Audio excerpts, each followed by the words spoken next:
იგორეჩი გორის გზაზე საპროტესტო აქციაზე დღეს 400-მდე ექიმი იყო შეკრებილი სირცხვილი. რუსეთს ექიმებს ბარბაროსებიც კი არ ესროდნენ. ქართველი მედიკოსები რუსებისაგან საქართველოს ტერიტორიის დაუყოვნებლივ დატოვებას ითხოვდნენ. ექიმები მოითხოვენ დაჭრილებისა და დაზარალებულების დახმარების საშუალება მიეცეთ.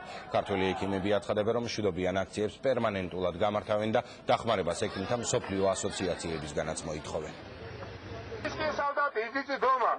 Там вас тут ваши жены, сестры. Что вы скажете? Что вы будете рассказывать своим детям, внукам? С винтовками, с автоматами вас тут никто не ждет. Идите домой. Исполнение момент лечим и абхазских, и осетинских детей, и русских, и будем лечить. Потому что никогда Грузия никого не убивала. Я с вами не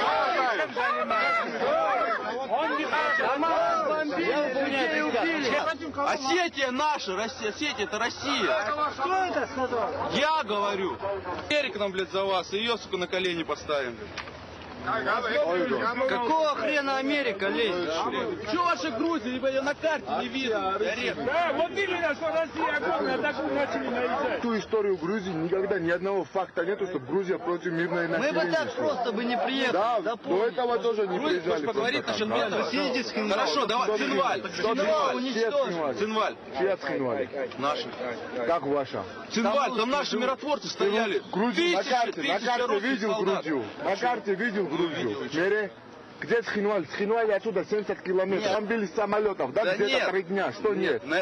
Туда, блядь, даже ни одного Да, не упало. фотографии ваши же солдаты положили в интернет. Каждый, все абсолютно не от пули, а от бомб умерли, да? И все, кстати, боссы, да? И там очень многих, да, грузинские формы, грузинские ботинки, да, на всех, да? Почему солдат валяется мертвый? Боссы. Все на ваших сайтах я смотрю.